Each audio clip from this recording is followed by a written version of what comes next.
Shri doctor Sudhanshu Trivedi 25 minutes. माननीय सभापति महोदय, मैं आज का प्रारंभ जो नेता प्रतिपक्ष जी ने शुरुआत की थी वहां से करना चाहूंगा। आज 16 दिसंबर है और आज के दिन भारत की ऐतिहासिक विजय का वो दिन है जिसके लिए मैं स्मरण करना चाहूंगा उन सभी पात्रों को जिन्होंने ऐतिहासिक विजय में बड़ी भूमिका निभाई, चाहे ढाका में पैराट्रूपर्स को लीड करने वाले जनरल जे जैकब या chief of the eastern command general Jagjit Singh Arora या भारत के चीफ उस समय सैम मानेकशॉ और श्रीमती इंदिरा गांधी। और यह समय याद भी दिलाता है कि जब कोई ऐसा वक्त आता है तो उस समय हमारे नेता और उस समय नेता प्रतिपक्ष अटल जी ने इंदिरा जी की तारीफ करके कहा था कि हम सरकार के साथ खड़े हुए हैं। तो विपक्ष को याद रखना चाहिए कि किस ढंग से समर्थन किया जाता है। परंतु मुझे एक याद आता है कि आज इंदिरा जी की आत्मा जहां कहीं भी होगी तो वो बड़ी अचंभित और स्तब्ध हो जाती होगी कि ये वही पार्टी है और ये वही परिवार है जिसके नेता के बारे में पाकिस्तान का पूर्व मंत्री फवाद चौधरी समर्थन करता है। और ये वो है जो कहता था मैंने पुलवामा में घुस के मारा है, जिनके बारे में ख्वाजा आसिफ उनके रक्षा मंत्री समर्थन करते हैं, जिनके बारे में पूर्व प्रधानमंत्री उनके Imran Khan floor of the house पे बोलते हैं, और सर जिनका नाम यूएन में उनके डोजियर में लिखा जाता है। तो मुझे लगता मैं इंदिरा जी को इन्हीं शब्दों में श्रद्धांजलि दे सकता हूं कि बूढ़ा वंश इंदिरा जी का उपजा ऐसा लाल, इज्जत सारी डुबो गई है ऐसा किया कमाल। अब मैं आगे कहना चाहता हूं सर, मगर एक इस सदन में जब हम 75 वर्ष के ऊपर एकत्र हैं तो शायद 75 वर्ष के इतिहास का वो सबसे ऐतिहासिक मौका था। तो मैं ये कहना सर आपके लिए आगे सुनिए सर, आप अरे लीजिए आप सुनिए, मैं एक बताना चाहता हूं सर, एक महत्वपूर्ण बात थी, एक महत्वपूर्ण बात यह थी कि एक तरफ 7th फ्लीट भेजा गया था और चंद दिनों के अंदर अमेरिका ने मान्यता भी दे दी थी। हमने 93,000 प्रिजनर ऑफ वॉर छोड़े मगर पीओके में कुछ नहीं कर पाए। चलिए वो एक अलग बात है। हमारे 54 प्रिजनर ऑफ वॉर पाकिस्तान में थे, वो नहीं मिल पाए। ये मुझे आज तक आश्चर्य है कि 93,000 दे के 54 नहीं ले पाए। सुलह की कौन सी शक्ल सुमरती रही। तो मैं इनकी पॉलिसी के लिए कहना चाहूंगा, अरे आपके नेताओं के लिए बोल रहा हूं, एक पंक्ति मैं कह रहा हूं, सुनिए, अरे बात तो सुनिए, काहे परेशान हो रहे हैं। मैं कह रहा हूं चीन छीन देश का गुलाब ले गया। पंडित नेहरू के लिए वो गुलाब का फूल लगाते थे। चीन छीन देश का गुलाब ले गया, ताशकंद में वतन का लाल सो गया, और ये सुलह की शक्ल को संवारते रहे और जीतने के बाद बाजी हारते रहे। अब मैं आज के विषय पे आता हूं। संविधान के संदर्भ में अभी अभिषेक मनु सिंघवी जी जो ये बहुत कृपया आप बैठ जाए। अरे भैया सब दिखाई पड़ रहा है। देखिए मैंने तो इनके नेताओं की तारीफ की फिर भी नहीं हजम हो पा रही है इनसे, इसीलिए मैं कह रहा हूं। अब सुनिए, आज के हम संविधान के विषय पे आते हैं तो संविधान का सबसे पहला वाक्य है, कृपया बैठिए। द पीपल ऑफ इंडिया, हम भारत के लोग।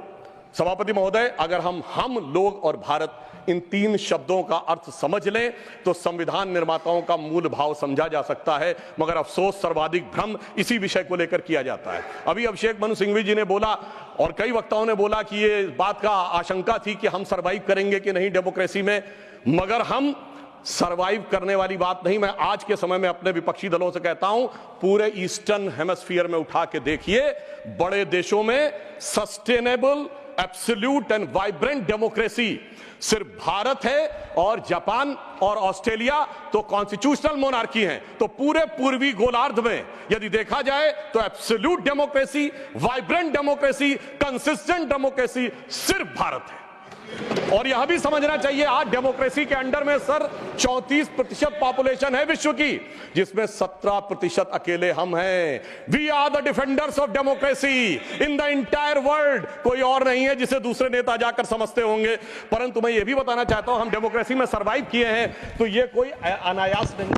कॉन्स्टिट्यूएंट असेंबली की डिबेट में डॉक्टर राधाकृष्णन ने कहा था, मैं कोट करता हूं, कि गणतांत्रिक व्यवस्था इस देश के लिए कोई नया प्रयोग नहीं है, यह इतिहास के आरंभ काल से भारत की व्यवस्था में थी। मैं बाबा साहब अंबेडकर को कोट करना चाहूंगा। उन्होंने कहा, लोकतंत्र की अवधारणा भारत के लिए कोई बाहर की अवधारणा नहीं है, it's not an align object. यह कोई अपरिचित चीज नहीं है, प्राचीन काल से भारत की व्यवस्थाओं में निहित थी। और उन्होंने बौद्ध संघों का उल्लेख किया। और मैं अपने सम्मानी मित्रों से कहना चाहता हूं, लोकतंत्र की व्यवस्था भारत में कहां से थी? 12वीं शताब्दी के कर्नाटक में भगवान वासवन्ना के अनुभव मंडपों को देखिए। चोल साम्राज्य में 8वीं और 9वीं शताब्दी में इलेक्टेड गांव के प्रतिनिधि होते थे, 6 कमेटियां होती थी जो इलेक्टेड ढंग से काम चलाती थी। उसके पीछे जाइए तो वैशाली का गणराज्य, जिसका उल्लेख हमारे जदयू के अध्यक्ष जी ने भी किया, और उसके पीछे जाइए तो वैदिक काल में सभा और समितियां बैठकर इसी लोकतांत्रिक व्यवस्था के तहत कार्य किया करती थी। तो बाबा साहब अंबेडकर जो ड्राफ्टिंग कमेटी के चेयरमैन थे, अगर उन्होंने इन सारी परंपराओं के चित्र उसमें रखे हैं, इसका अर्थ हुआ कि भारत की डेमोक्रेसी मूल रूप में वहां से आती है। वैसे मैं एक और चीज कोट कर दूं, भारत रत्न पूर्व राष्ट्रपति डॉक्टर प्रणब मुखर्जी जी ने भी जून 2018 में आरएसएस हेडक्वार्टर पे अपने भाषण में कहा था कि भारत ही लोकतंत्र का मूल है और वैशाली का गणराज्य विश्व का पहला गणराज्य था।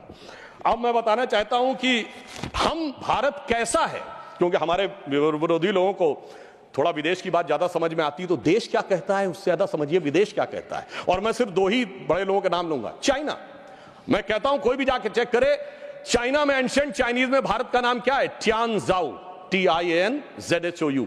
जाओ शब्द वहां पर केंद्र के लिए प्रयोग होता है, जैसे हमारी भारत में पुर, जयपुर, नागपुर, कानपुर वगैरह वगैरह। अब टियान जाओ अगर आप जाके आज सर्च करेंगे तो विकिपीडिया में कुछ उन्होंने घपला कर रखा है, सीधे सीधे लिख के नहीं आता, पर चाइनीज भाषा की डिक्शनरी में जाइए, TIN टियान का अर्थ है हेवन और जाओ का अर्थ है केंद्र। तो चाइना के एंशिएंट में माना जाता था भारत क्या है? It is the centre of heaven. Ancient Japanese में भारत का नाम है Tenjiku, that is the centre of heaven. और ये कहते देश ही नहीं था, और चीन भी कह रहा है और जापान भी कह रहे हैं कि ये देश तो वो है जो स्वर्ग का केंद्र था। अब मैं बताना चाहता हूं, मिडिल ईस्ट में, अरब में 8वीं और 10वीं शताब्दी में जितने भी बड़े बड़े अरब के राइटर्स हुए हैं, चाहे इब्ने असीर हो, इब्ने कसीर हो, इब्ने तबरी हो, इब्ने खल्दून हो, उन्होंने क्या लिखा है? अजीदुल रिहल उल इलामीन बिल इलादुल हिंद, यानी when I look towards the India the cool breeze of knowledge comes to us. तो इधर का भी, पूरब का भी बता दिया, पश्चिम का भी बता दिया, मगर हम क्या करें? ऑर्थर शोपेनहावर ने लिखा इंडिया के लिए कि यहां पर product of highest human wisdom की ऊपरी फिलॉसफी आई है।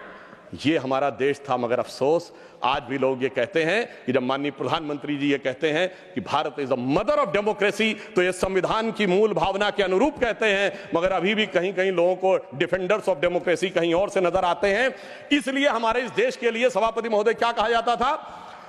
गायन्ति देवः किल गीत कानी धन्यास्तुते भारत भूमि भागा स्वर्गापवर्गास्पद भाग हेतु भवंति भूयः पुरुषा सुरत्वात्। अर्थात ये भारत भूमि धन्य है, देवता जिसकी स्तुति में गीत गाते हैं, क्योंकि स्वर्ग में रहने के बाद भी मनुष्य के रूप में जन्म लेने को यहां लालायित रहते हैं, क्योंकि हम मोक्ष भूमि है।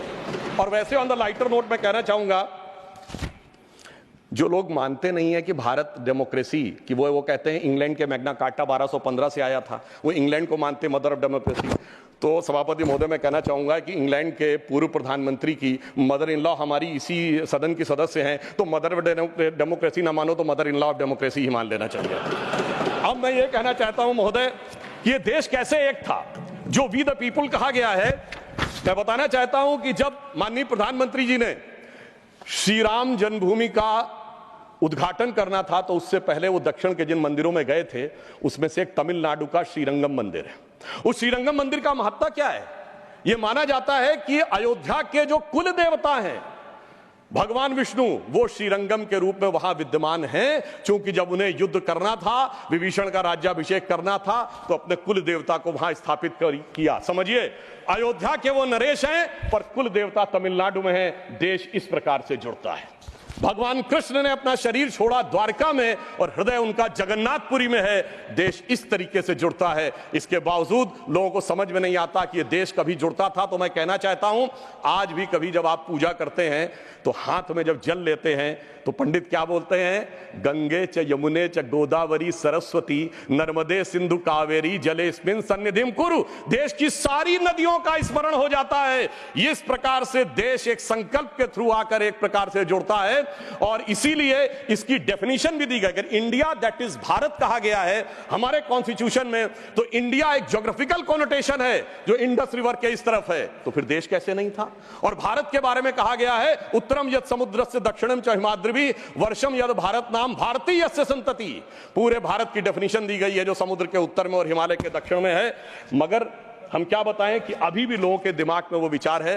अब मैं अगले विषय के ऊपर आता हूं। स्वतंत्रता आंदोलन, कांग्रेस बहुत दावा करती है कि उसने स्वतंत्रता आंदोलन में बड़ा काम किया। निश्चित रूप से योगदान था कांग्रेस के बड़े नेताओं का, हम इसको नकारते नहीं हैं। परंतु उस योगदान के बाद उस योगदान में कितना मिष्ठान लेने का प्रयास हुआ, यह मैं कांग्रेस के एक नेता कोट करना चाहता हूं। आप सबने बड़ा प्रसिद्ध गीत सुना होगा, कदम कदम बढ़ाए जा खुशी के गीत गाए जा, जो आजाद फौज का गीत था। इसको लिखने वाले थे बंशीधर शुक्ल, वो कांग्रेस के नेता थे। 42 में भारत छोड़ो आंदोलन के वजह से उनको निकाल दिया गया नौकरी से। वो लखनऊ में आकाशवाणी में कार्य करते थे। मगर जब आजादी के बाद उन्होंने जो भ्रष्टाचार देखा, तो उन्हीं की पंक्ति में कोट करता हूं। क्यों, पहले कांग्रेस का एक चवन्नी हुआ करता था सदस्यता शुल्क, नारा होता था एक चवन्नी चांदी की जय बोलो महात्मा गांधी की। अब बंशीधर शुक्ल जी ने लिखा कि अब क्या होने लगा। उन्होंने कहा, कहां हूं बेड़िन की झनकार, कहां एक कुर्सी गद्देदार, कहां चवन्नी मांगे गुजर, कहां अब रिश्वत बेसुमार, हुईगा स्वतंत्र भारत हमार। और आगे उन्होंने लिखा कि कॉलेज की सब खिड़की स्वतंत्र, टीचर लड़का लड़की स्वतंत्र, हाकिम स्वतंत्र हरहा स्वतंत्र, गलियार घूर चढ़ा स्वतंत्र, परतंत्र हुए ईमानदार, हुईगा स्वतंत्र भारत हमार। ये तो मैं 1950 के आसपास की बात बता रहा हूं, जिस जमाने के विषय में आप ये कहते हैं। मगर अब मैं आता हूं संविधान में, जो पहला संविधान संशोधन किया गया, जिसके बारे में हमारे बहुत से लोग बोल चुके हैं, मैं डिटेल में नहीं जाना चाहता। मैं सिर्फ ये बताना चाहता हूं, अभिव्यक्ति की स्वतंत्रता या फ्रीडम ऑफ स्पीच हमारी परंपरा में है। और परंपरा जिस सीमा से है, मैं चुनौती से कहता हूं, दुनिया में कोई कंट्री, कोई सिविलाइजेशन नहीं हो सकता। हमारे यदि एक तरफ यह माना गया है कि वेद ब्रह्म वाक्य है, वेद वाक्यम जनार्दनम, तो यहीं पर एक ऐसा भी संप्रदाय हुआ जिसने कहा त्रया वेदस्य कर्तारा धूर्तो भांड निशाचरा। वेद के पढ़ने वाले 3 धूर्त भांड और निशाचर, उस चरवाक को भी स्थान दिया गया। इससे ज्यादा उदार फ्रीडम ऑफ स्पीच किसी को चाहिए? जो कहते फ्रीडम ऑफ स्पीच से पंडित जवाहरलाल नेहरू के माध्यम से आई थी। अब मैं बताना चाहता हूं, जो फर्स्ट अमेंडमेंट हुआ, अगर उस समय 2 घटनाएं नहीं होती, सरदार पटेल जी की मृत्यु हो गई थी 15 दिसंबर 1950, और श्यामा प्रसाद मुखर्जी जी ने कैबिनेट छोड़ दिया था 6 अप्रैल 1950। अगर इन दोनों में से कोई होता सरकार में, तो मुझे पूरा विश्वास है कि यह नहीं हो पाया होता। परंतु उस फ्रीडम ऑफ स्पीच की कैजुअलिटी क्या हुई, मैं एक बताना चाहता हूं। बाबा साहब अंबेडकर ने जब 6 अक्टूबर 1951 को अपना इस्तीफा दिया है, जयराम रमेश जी ने वो बात ठीक कही थी कि उसका उपलब्ध है सरकार के आंकड़े में भी। मगर मैं कोर्ट, हाँ वो जी बिल्कुल है, ये है सर, ये है। मगर अब मैं कोट करना चाहता हूं कि बाबा साहब अंबेडकर ने के बारे में पद्म भूषण धनंजय कीर ने, जो कि इंदिरा जी की सरकार के द्वारा पद्म भूषण प्राप्त है, सबसे ऑथेंटिक बाबा साहब की जिन्होंने ऑटोबायोग्राफी लिखी, उन्होंने लिखा 10 अक्टूबर 1951 को लोकसभा में बोलने के लिए खड़े हुए। उनसे कहा गया मुझे अपना बयान प्रस्तुत करने की अनुमति दी जाए, तो उपसभापति ने कहा कि श्रीमान अंबेडकर, अगर आप अपने भाषण की कॉपी हमें पहले दे दी होती तो हम अनुमति दे सकते थे, आप चाहें तो 6 बजे के बयान अपना बयान दे सकते हैं। सभापति की बात सुनकर अंबेडकर जी को अचरज हुआ और धक्का लगा। उन्होंने कहा, क्या अंबेडकर, तो एक संसद सदस्य श्री कुंजरू और श्री कामत ने उपसभापति से पूछा, क्या अंबेडकर के भाषण की जांच की जाएगी? इस पर उपसभापति ने कहा, मुझे देखना जरूरी है, इस पर ध्यान देने की जरूरत है। डॉक्टर अंबेडकर के बयान में कुछ अप्रासंगिक या बदनामी करने वाली बात तो नहीं है। तब डॉक्टर अंबेडकर ने गरज कर कहा कि मैं इस तरह की तानाशाही के आगे नहीं झुकूंगा, और यह कहकर वो सदन के बाहर चले गए और प्रेस में उन्होंने अपना वक्तव्य जारी किया। अब मैं दूसरा एक उदाहरण देना चाहता हूं, जो ये लोग बहुत बात करते हैं कि डॉक्टर अंबेडकर के विषय में इनके क्या विचार थे। मैंने अंबेडकर जी का विचार कोट किया, अब मैं कोट कर रहा हूं जवाहरलाल नेहरू जी का विचार, किसी अन्य का नहीं। जवाहरलाल नेहरू जी ने 16 जनवरी 1952 को चुनावों के उपरांत एडविना माउंटबेटन को पत्र लिखा। उसमें एक लाइन है, मैं कोट कर रहा हूं और सोर्स भी कोट करूंगा। On the other hand, in Bombay city and to the large extent in Bombay province, our success has been greater than expected. यानी वो चुनाव में विजय पर खुशी जाहिर कर रहे हैं, और आगे क्या कह रहे हैं, Ambedkar has been dropped out, यानी प्रसन्नता है कि अंबेडकर जी चुनाव हार गए। फिर मैं पूरा पत्र नहीं पढ़ रहा हूं, इसी पत्र में वो आगे लिखते हैं, the socialist combined with Ambedkar's party and thereby they lost their repute, यानी अंबेडकर जी की पार्टी से जुड़कर उनकी प्रतिष्ठा कम हो गई। और महत्वपूर्ण बात मैं ध्यान देना चाहूंगा सदन का, आगे वो कहते हैं, but Ambedkar has combined with Hindu communalist, यानी वो कह रहे हैं अंबेडकर जी हिंदूवादियों के साथ आ गए थे। सर सोर्स है selected works of Jawaharlal Nehru series 2 volume 17 page number 35 to 37। मुझे लगता है शायद बहुत से बक्से जिनकी मांग की गई है वो इसीलिए हटा लिए गए हों कि हर बक्सा अंदर से बोलता हो कि बैठा हूं दिल में इतने राज छुपाए, जरा सा होठ हिले तो न जाने कितनों के दिल डगमगाए। अब मैं आगे ये बताना चाहता हूं सर, फ्रीडम ऑफ स्पीच को, वो विषय तो बहुतों ने कहा इमरजेंसी का, मैं आगे का विषय बताना चाहता हूं। इस देश में फ्रीडम ऑफ स्पीच को कर्टेल करने के लिए कॉन्स्टिट्यूशनल अमेंडमेंट लाया गया जो कभी हो नहीं पाया। वो था पोस्ट ऑफिस अमेंडमेंट बिल 1986, जिसमें यह अधिकार सरकार ने लिया था कि वो जिसकी चिट्ठी चाहे खोल के पढ़ सकती है और उसमें आपत्तिजनक हो तो उस पर कार्रवाई कर सकती है। जैसे कोई आज ये कहे कि व्हाट्सएप ईमेल मैसेज आपके कोई भी सरकार पढ़ सकती है और पढ़ने के बाद कार्रवाई कर सकती है, वो तो भला हो ज्ञानी जैल सिंह जी का जो उस समय राष्ट्रपति थे, जिन्होंने उस संवैधानिक व्यवस्था का उपयोग किया कि उन्होंने उसे वापस ही नहीं किया, इसलिए वो कभी वास्तविक अर्थों में आ नहीं पाया। दूसरा, मैं राजीव गांधी जी के समय का कोट करना चाहता हूं। 29 अगस्त 1988 को एंटी डिफेमेशन बिल आया, यानी कोई सरकार की आलोचना करेगा तो उस पर कार्रवाई होगी, मगर उस समय प्रबल विरोध के चलते हुए वो नहीं हो पाया। फिर मैं बताना चाहता हूं डॉक्टर मनमोहन सिंह जी ने आईटी एक्ट 2000 में सेक्शन 68A को अमेंड किया, जो सुप्रीम कोर्ट के द्वारा स्ट्रक डाउन कर दिया गया। अब इसके उपरांत मैं ये भी बताना चाहता हूं कि जो संवैधानिक व्यवस्था थी वन नेशन वन इलेक्शन की, ये टूटी कहां से थी? जब कांग्रेस में अंतरात्मा की आवाज जाग गई थी।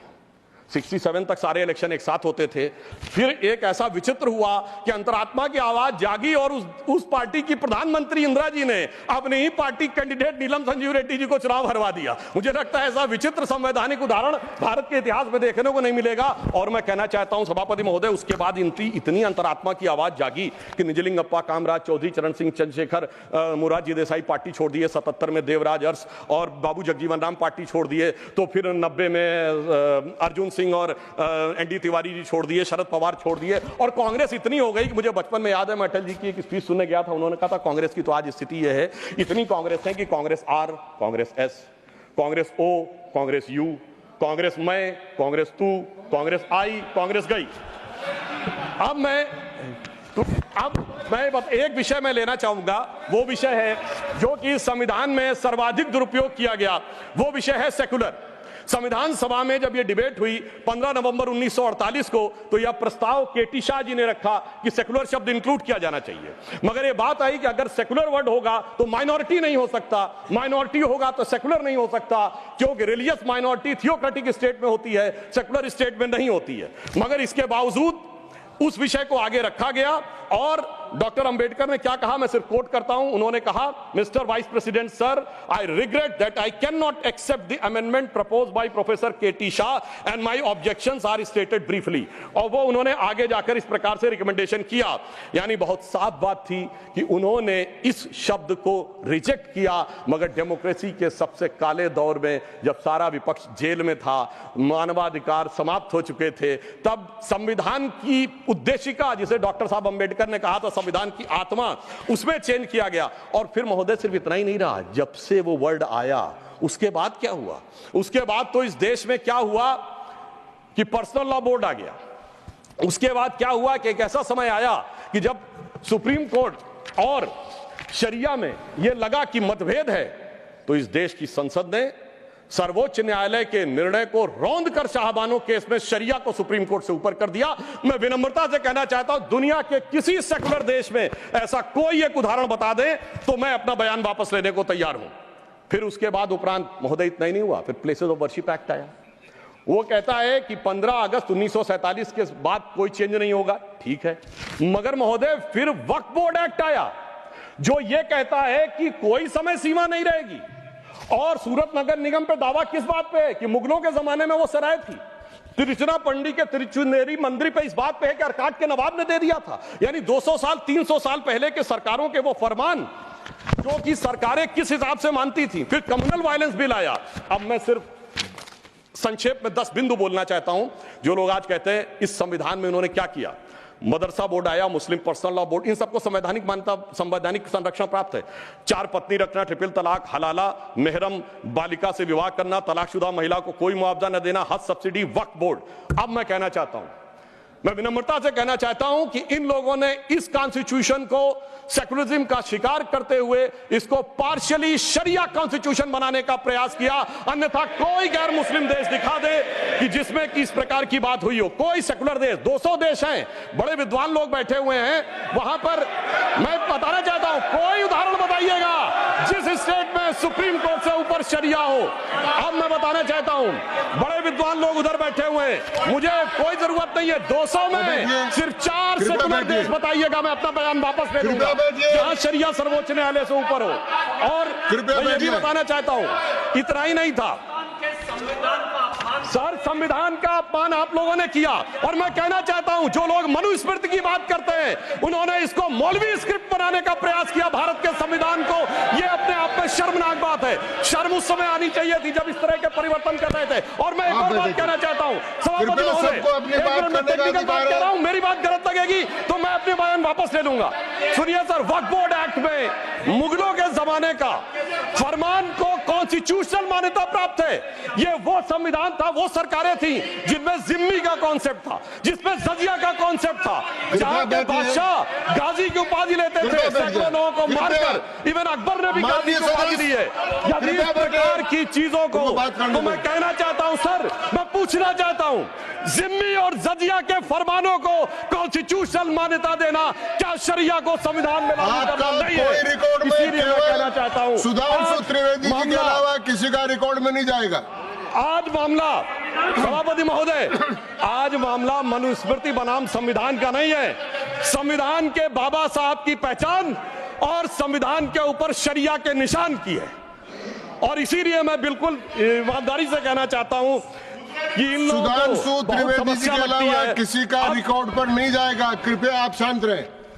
मगर मैं यह भी बात स्पष्ट करना चाहता हूं, हम कोई मुस्लिम समाज के खिलाफ नहीं है, शांति से।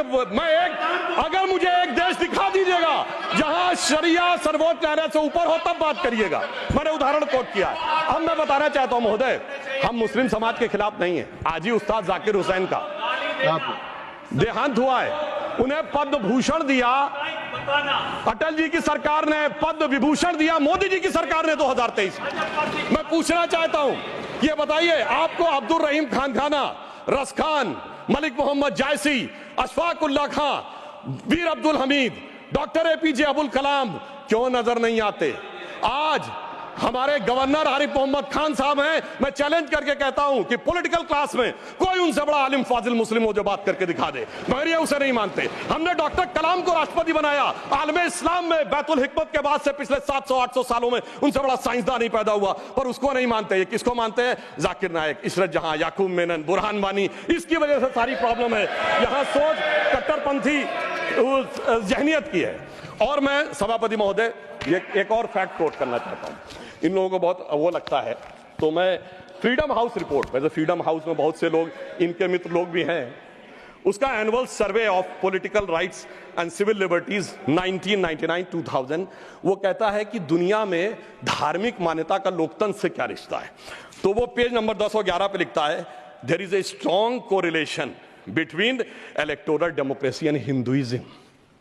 वो कहता है कि जहां हिंदू धर्म है वहां पर ज्यादा डेमोक्रेसी, और उसमें Fiji, Guyana, Mauritius, Bharat, Nepal बहुतों को कोट किया है। और फिर उसने जो आगे कहा है वो इनको लगेगा, फिर उसने बुद्धिस्ट, व्हाट्सएप नहीं, मैंने कोट किया है रिपोर्ट के साथ, हवा में बात मत करिए। अब मैं आपको बताना चाहता हूं, और उन्होंने आगे एक और बात कही है। ब्रुकिंग्स ने अपनी रिपोर्ट में 2019 में मोदी जी के समय क्या लिखा है? India is a silver lining, even a gold lining of democracy, reported released in February 2019. सुनिए, व्हाट्सएप की बात करने वाले, February 2019 titled Democracy and Disorder and the Struggle for Influence on New Geopolitics, page number 31। अब मैं एक दो विषय का उत्तर देना चाहता हूं जो हमारे माननीय नेता प्रतिपक्ष जी ने कहा। उन्होंने कहा कि झंडे का विरोध करने की बात, हम तो ईमानदारी से कहना चाहते हैं कि हम कभी झंडे के विरोध में नहीं थे। झंडे में, अब सर पूरी बात सुनिए सर, मैं कोट कर रहा हूं, अब सर मैं कोट कर रहा हूं, अब सुनिए सर, मैं महात्मा गांधी को कोट कर रहा हूं, सुनिए सर, महात्मा गांधी कोट कर रहा हूं। महात्मा गांधी ने 6 अगस्त 1947 को कहा, अगर भारत के झंडे पर चरखा अंकित नहीं होगा तो इस झंडे का अभिवादन करने से मैं इनकार कर दूंगा। आप आप तो जानते ही हैं, भारत के राष्ट्रीय झंडे पर सबसे पहली परिकल्पना मैंने की थी।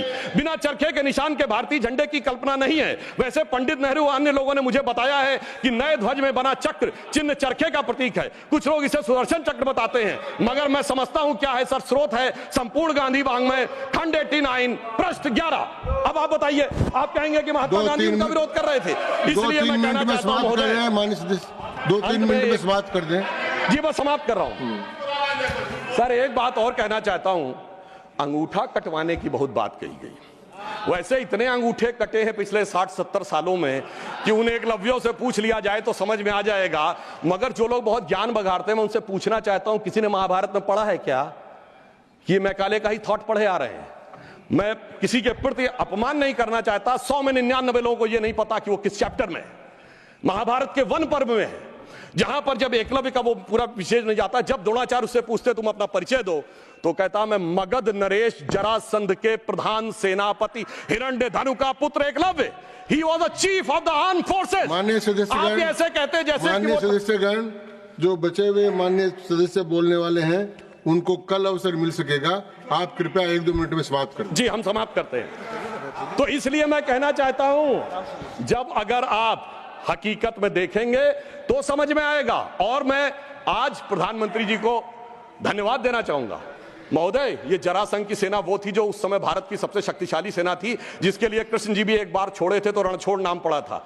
अगर ट्राइबल उसका चीफ था, यह भी तो पूरी बात बताओ। और आज 5000 साल के बाद जब महामहिम राष्ट्रपति ट्राइबल समाज से हैं, तो पहली बार तीनों सेनाओं का सर्वोच्च अध्यक्ष एक बार पुनः ट्राइबल हुआ है। तो मुझे लगता है भारत की परंपरा को सही ढंग से समझने का एक अवसर मिला है। इसलिए मैं कहना चाहता हूं सभापति महोदय, बस 1-2 लाइन में समाप्त करता हूं।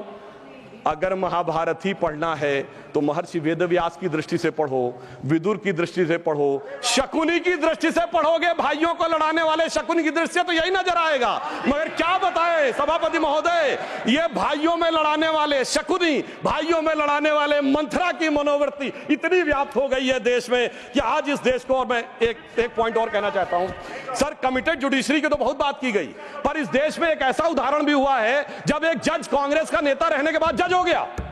सर 1962 से 68 तक जस्टिस बेहरुल इस्लाम राज्यसभा में कांग्रेस के सदस्य रहे। फिर 68 से 72 तक दोबारा सदस्य रहे। 72 में उन्होंने रिजाइन किया और जाकर बन गए गुवाहाटी हाईकोर्ट के जज। फिर वो वहां बने चीफ जस्टिस गुवाहाटी हाईकोर्ट में।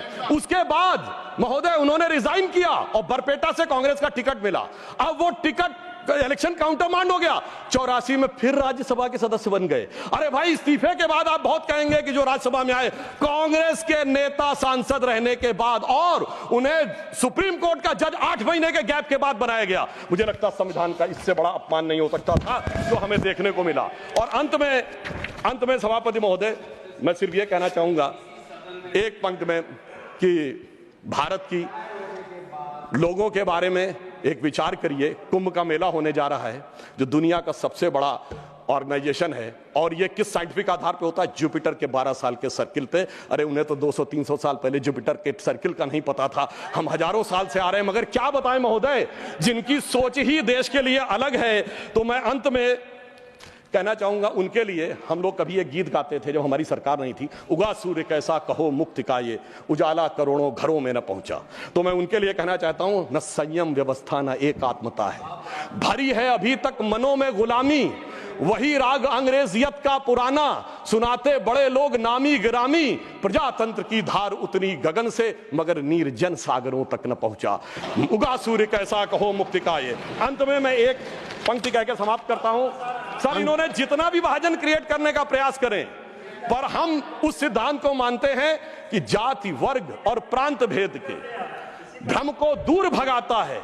सबके मन का भाव एक है, सबकी भारत माता है, अनेकता में ऐक्य मंत्र को जन जन फिर अपनाता है। देखो प्यारा देश हमारा आगे बढ़ता जाता है। धन्यवाद।